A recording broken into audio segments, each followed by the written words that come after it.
तो सर अब हम डिस्कस करने वाले हैं कुछ कॉमन प्रॉब्लम्स के बारे में, जैसे कि क्रैक्ड निपल्स की प्रॉब्लम बहुत कॉमन है, उसका क्या सॉल्यूशन होता है? देखिए, जैसे मैंने पहले बताया, इसका मेन रीज़न होता है हम्म। Improper latch.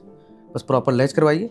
अगर क्रैक्ड हो गए हैं तो उस पे सबसे अच्छा जो मेडिसिन होता है वो हैंड मिल्क होता है। हैंड मिल्क कहते हैं, जब बच्चों को फीड करा चुके होते हैं तो शुरुआत से जो मिल्क निकल जाता है, जो पीछे वाला मिल्क होता है, बस वही निकाल के उसके ऊपर लगा लेना है। कोई अलग से किसी क्रीम की या किसी लोशन की ओके ज़रूरत नहीं है। ओके। और साबुन या सोप वगैरह का यूज़ नहीं करना है, और उसको बेबी के फीड के बाद ड्राई रखना है। बस ठीक हो जाएगा, ये कोई ऐसी बड़ी प्रॉब्लम नहीं है। ओके। सर ये ब्रेस्ट एंगॉर्जमेंट क्या होता है?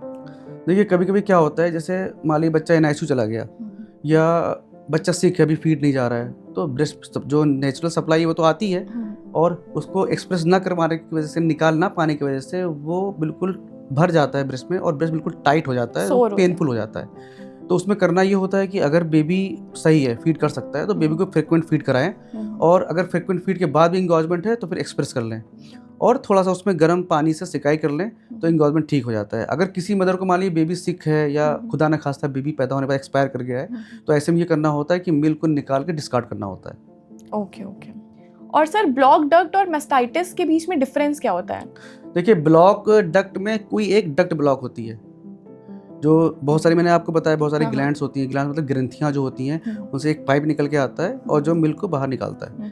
तो कोई एक अगर ग्लैंड मान लीजिए वहाँ पर ब्लॉक है, कोई ये समझ लीजिए नॉर्मल लैंग्वेज है कि पाइप में कुछ फंस गया है ना, घर के बाकी पाइप सही हैं, एक पाइप में कुछ फंस गया, तो इसमें क्या होगा, जिस पाइप में फंसा है वहीं पे प्रॉब्लम होगी, बाकी सब जगह से पानी आ रहा है। तो जो ब्लॉक डक्ट होती है उसमें यही होता है कि बाकी जो ग्रंथियां हैं, उसके पाइप है, वो सही काम कर रहे हैं, एक तरफ ब्लॉक है, तो वहाँ पर जो मदर है उसको एक लम्प सा, एक गांठ सी फील होती है। फिर वही जब इन्फेक्टेड हो जाता है, कीटाणु का वहाँ पे पहुँच गया, कीटाणु पहुँच गए, वहाँ पर सूजन आ गई, रेडनेस हो गई, तो वो चीज़ मैस्टाइटिस कहलाती है।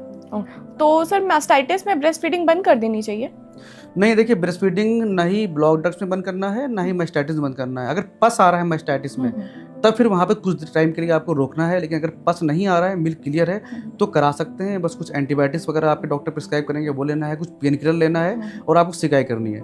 ब्लॉक डक्ट में भी यही है, आपको सिकाई करनी है, और जिस तरफ आपको लंप फील हो रहा है, जिस तरफ लग रहा है कि हाँ इस तरफ डक्ट ब्लॉक है, गांठ है, तो जब फीड करा वक्त बेबी का चिन उस तरफ कर देना है, तो क्या होगा कि वहाँ से मिल्क ज़्यादा निकलेगा और जो डक्ट ब्लॉक है वो खुल जाएगी। ओके। और सर ये क्लस्टर फीडिंग क्या होता है, और क्या मतलब नॉर्मल है क्लस्टर फीडिंग? देखिए, कभी कभी क्या होता है, जिस वक्त बेबी का ग्रोथ स्पॉट होती है, बच्चा बहुत तेज ग्रो कर रहा होता है, तो जब ग्रोथ तेज है तो फिर जो उसके कच्चा माल है, मतलब जो प्रोटीन चाहिए, जो बिल्डिंग ब्लॉक चाहिए, वो भी ज़्यादा चाहिए होगा, तो ऐसे में बच्चा ज़्यादा मिल्क की डिमांड करता है। तो ये मोस्टली 1 से 1.5 महीने के बीच में होता है, या फिर 3 से 4 महीने के आसपास ही होता है। वैसे हो तो कभी भी सकता है, लेकिन ये जो कॉमन एज ग्रुप है। अब इसमें क्या होता है कि मदर से बेबी बार बार डिमांड करता है, और आधे 1 घंटे के बाद ही बच्चा फीड करता रहता है, फ्रीक्वेंट फीड मांगता है, तो मदर को यहाँ पर परसेप्शन ये होता है कि मिल्क सप्लाई कम है, जिसकी वजह से बच्चा बार बार फीड कर रहा है, बल्कि रीज़न कुछ और ये होता है। रीज़न ये है कि बेबी की डिमांड ज़्यादा बढ़ गई। अब मदर को यहाँ पे पैनिक नहीं करना है, क्योंकि जो ब्रेस्ट मिल्क का मामला होता है वो सप्लाई एंड डिमांड का होता है। बेबी जितना डिमांड करता है, मदर का मिल्क उतना आता है। किसी का बच्चा 1.5 किलो का है तो मदर का मिल्क कम आएगा, किसी का बच्चा 3 या 4 किलो का है तो मदर का मिल्क ज़्यादा आएगा अकॉर्डिंगली। तो अब यहाँ पर क्या होता है कि कुछ चीज़ें ध्यान अगर रखेंगे तो मदर का मिल्क नेचुरली बढ़ने लगेगा। पहली चीज़ तो ये कि जिस टाइम पे फीड कराएं, सारे काम से फ्री होकर आप बैठें, ताकि ऐसा ना हो कि आप आधे घंटे में या 15 मिनट उठ के भागना है, आपको कोई जल्दी है। आप रिलैक्स होकर फीड कराएं बेबी को, ताकि बेबी आराम से फीड करता रहे, लॉन्ग आवर्स तक करता रहे। दूसरा चीज़ आपको ध्यान ये रखना है कि अगर लॉन्ग आवर्स तक आपको बैठना है तो आपकी जो पोजीशन है वो कंफर्टेबल होनी चाहिए, ताकि आप थक ना जाएं, पीठ में दर्द ना हो जाए। इसके अलावा हाइड्रेशन आपको मेंटेन रखना है। आपको एक पानी की बोतल या फिर ORS या फिर नारियल पानी, कोई भी ऐसा ड्रिंक आपको अपने साथ लेके बैठना है, जो कि आप बीच बीच में सिप्स लेते रहें और अच्छे से अपने को हाइड्रेशन मेंटेन रखें। फिर मैंने पहले बताया था कि मोबाइल वगैरह आपको लेकर नहीं बैठना है, आपको बेबी को देखते रहना है। बेबी जो जिस तरह से सक कर रहा है, आप ब्रेस्ट फीडिंग कर रहा है, आपको कंसंट्रेट करना है, आपको उसके मूवमेंट को देखना है। नेक्स्ट, जब आप उसके मूवमेंट को देखेंगे तो आपके हार्मोन इतने अच्छे से एक्टिवेट होंगे, जो हार्मोन रिलीज होंगे, कि आपका सारा जो स्ट्रेस खत्म हो जाएगा और जो मिल्क सप्लाई वो नेचुरली बढ़ जाएगी। तो इसका मैं एग्जाम्पल एक दे सकता हूँ। आपने कभी देखा होगा, या बहुत से लोगों ने हमारे ऑडियंस में देख रखा होगा, कभी किसी जो दूध वाले होते हैं, जब किसी गाय या भैंस का दूध निकालते हैं तो ये एक ट्रिक अपनाते हैं। वो क्या करते हैं कि बच्चे को माँ के पास ले जाके बांध देते हैं, गाय के पास ले जाके।